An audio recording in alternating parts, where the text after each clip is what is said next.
ನಮಸ್ಕಾರ. ಲೋಕಾಯುಕ್ತ ದಾಳಿ ಟಿವಿಗೆ ಸ್ವಾಗತ. ನಾನು ಗಾಯತ್. ತಮಿಳುನಾಡು ಸರ್ಕಾರವು 2018ರಲ್ಲಿ ಕರ್ನಾಟಕ ಸರ್ಕಾರ ಮತ್ತು ಕೇಂದ್ರ ಸರ್ಕಾರದ ವಿರುದ್ಧ ಸುಪ್ರೀಂ ಕೋರ್ಟ್ನಲ್ಲಿ ಈ ವಿಷಯದಲ್ಲಿ ಮೂಲ ಮೊಕದ್ದಮೆ ಹೂಡಿತ್ತು. ನದಿಯ ಮೇಲಿನ ಭಾಗಕ್ಕೆ ಸಂಬಂಧಿಸಿದಂತೆ ಕರ್ನಾಟಕ ಸರ್ಕಾರ ತೆಗೆದುಕೊಂಡ ನಿರ್ಧಾರಗಳು ನದಿಯ ಕೆಳಭಾಗದಲ್ಲಿರುವ ತಮಿಳುನಾಡಿಗೆ ನೀರು ಹರಿಯುವ ವಿಧಾನದ ಮೇಲೆ ಪೂರ್ವಾಗ್ರಹ ಪೀಡಿತವಾಗಿದೆ ಎಂದು ತಮಿಳುನಾಡು ಹೇಳಿಕೊಂಡಿದೆ. ಎರಡು ರಾಜ್ಯಗಳ ನಡುವಿನ ಸಚಿವ ಸಭೆಗಳ ಮೂಲಕ ಸಮಸ್ಯೆಗಳನ್ನು ಪರಿಹರಿಸಬೇಕು ಎಂದು ಕೇಂದ್ರವು ಈ ಹಿಂದೆ ಸೂಚಿಸಿದ್ದರೂ ತಮಿಳುನಾಡು ಈ ವಿಷಯವನ್ನ ಇತ್ಯರ್ಥಪಡಿಸಲು ನ್ಯಾಯಮಂಡಳಿ ರಚನೆಗೆ ಒತ್ತಾಯಿಸಿತು.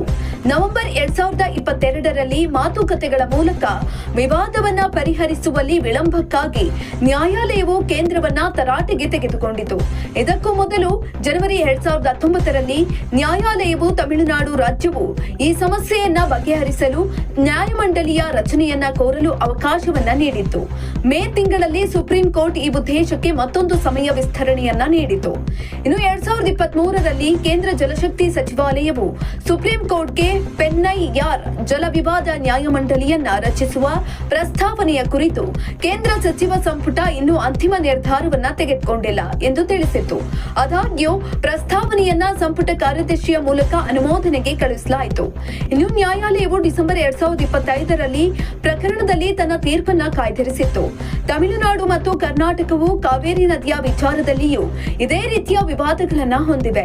ಫೆಬ್ರವರಿ 2018ರಲ್ಲಿ ಸುಪ್ರೀಂ ಕೋರ್ಟ್ ಈ ಕಾವೇರಿ ವಿವಾದದ ಪ್ರಕರಣದಲ್ಲಿ ತನ್ನ ತೀರ್ಪನ್ನ ನೀಡಿತು. ಆದರೆ ಜಲಮೂಲಗಳು ರಾಷ್ಟ್ರೀಯ ಆಸ್ತಿಗಳಾಗಿವೆ ಮತ್ತು ಯಾವುದೇ ರಾಜ್ಯವು ಅವುಗಳ ಮೇಲೆ ವಿಶೇಷ ಹಕ್ಕುಗಳನ್ನು ಪಡೆಯಲು ಸಾಧ್ಯವಿಲ್ಲ ಎಂದು ಸುಪ್ರೀಂ ಕೋರ್ಟ್ ಹೇಳಿದೆ.